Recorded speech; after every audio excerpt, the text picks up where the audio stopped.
ಹುಬ್ಬಳ್ಳಿಯ ಕೇಶವಪುರದಲ್ಲಿ. ಲಾರಿ ಮತ್ತು ಬೈಕ್ ಮುಖಾಮುಖಿ ಡಿಕ್ಕಿಯಾಗಿ ದುರಂತ.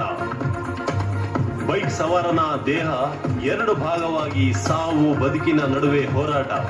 ಅಪಘಾತ ಆಗಿರುವಂತಹ ವರದಿ ಈಗ ಬರ್ತಾ ಇದೆ. ಬಳಿ ಭೀಕರ ಅಪಘಾತ ಆಗಿದೆ.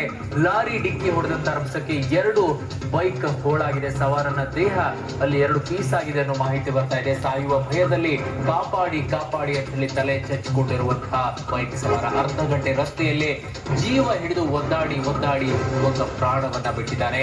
ನನ್ನನ್ನ ಬದುಕಿಸಿ ಅಂತ ಹೇಳಿ ಬೇಡ್ಕೊಂಡಿದ್ದಾನೆ. ಯಾರು ಕೂಡ ಅವರ ನೆರವಿಗೆ ಬಂದಿಲ್ಲ. ಮಾನವೀಯ ಮೌಲ್ಯಗಳನ್ನ ನಾವು ಕಳ್ಕೊಳ್ತಾ ಇದ್ದೀವಿ ಅನ್ನೋದಕ್ಕೆ ಮತ್ತೊಂದು ಉದಾಹರಣೆ ಅನ್ಸುತ್ತೆ. ಮೊನ್ನೆ ಅಷ್ಟೇ ಬೆಂಗಳೂರಿನಲ್ಲೂ ಇದೇ ರೀತಿಯಾಗಿ ಒದ್ದಾಡಿ ಒಬ್ಬರು ಸಾವನ್ನಪ್ಪಿದ್ರು ಅಪಘಾತದಲ್ಲಿ. ಈಗ ಮತ್ತೊಂದು ಸಾವು ಕೂಡ ಸಂಭವಿಸಿದೆ.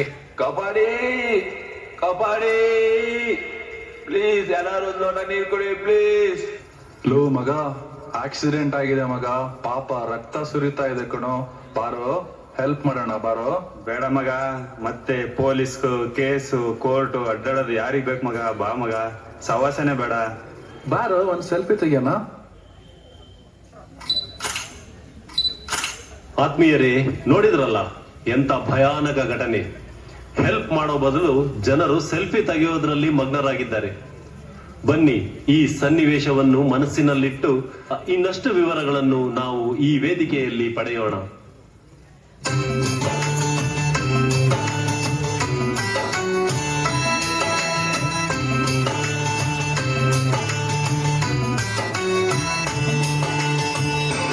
ಕಥೆಯ ಹೇಳ್ತೀನಿ ನಿಮಗೆ, ಯೇಸು ಹೇಳಿದ ಕಥೆಯ.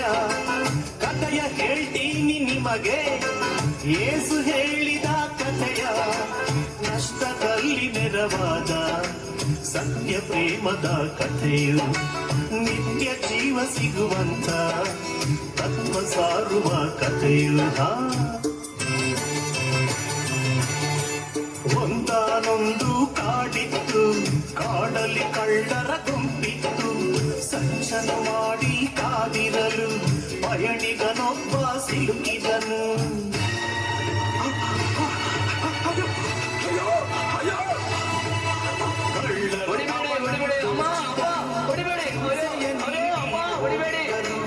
ರಕ್ತದ ಮಡಿಲಲ್ಲಿ ಪಯಣಿಗನು ವೇದನೆಯಿಂದ ಕೂಗಿದನು.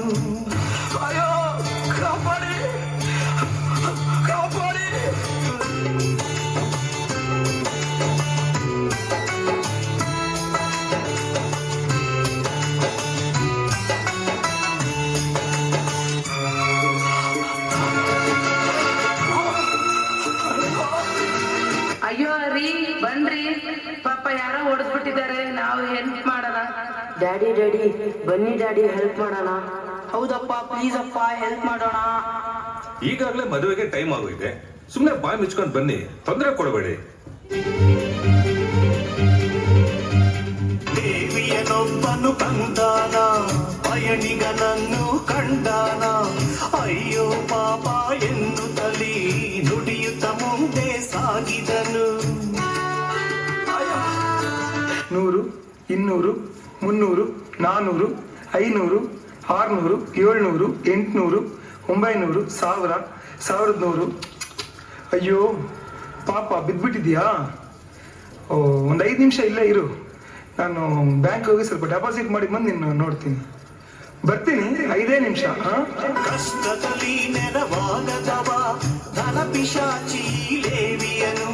ಹಣವೇ ಇವನ ದೇವರು, ನರಕವೇ ಇವನ ಅಂತ್ಯವು.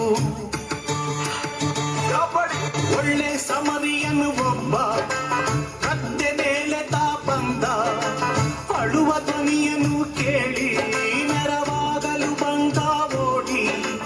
ಗಾಯಕ್ಕೆ ಔಷಧಿ ಹಾಕಿದನು, ಕುಡಿಯಲು ನೀರನ್ನು ನೀಡಿದನು. ಕತ್ತೆಯ ಮೇಲೆ ಹೊರಿಸಿದನು, ಪಟ್ಟಣದೆಡೆಗೆ ಸಾಗಿದನು.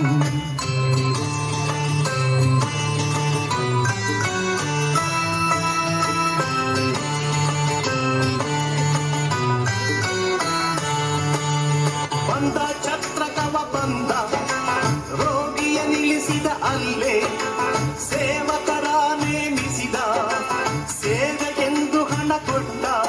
ಇದು ಪ್ರೇಮ ತುಂಬಿದ ಹೃದಯ, ಇವ ಕರುಣೆಯುಳ್ಳ ಸಾಮರಿಯ ಕಥೆಯ ಕೇಳಿದ ನೀವು ಇವನಂತೆ ಆಗಬೇಕಣ್ಣ ಕಥೆಯ ಕೇಳಿದ ನೀವು ಇವನಂತೆ ಆಗಬೇಕಣ್ಣ ಇದು ಪ್ರೇಮ ತುಂಬಿದ ಹೃದಯ ಇವ ಕರುಣೆಯುಳ್ಳ ಸಾಮರಿಯ.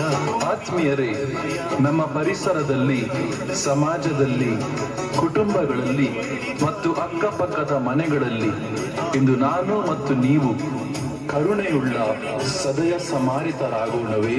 ಆಗಬೇಕಣ್ಣ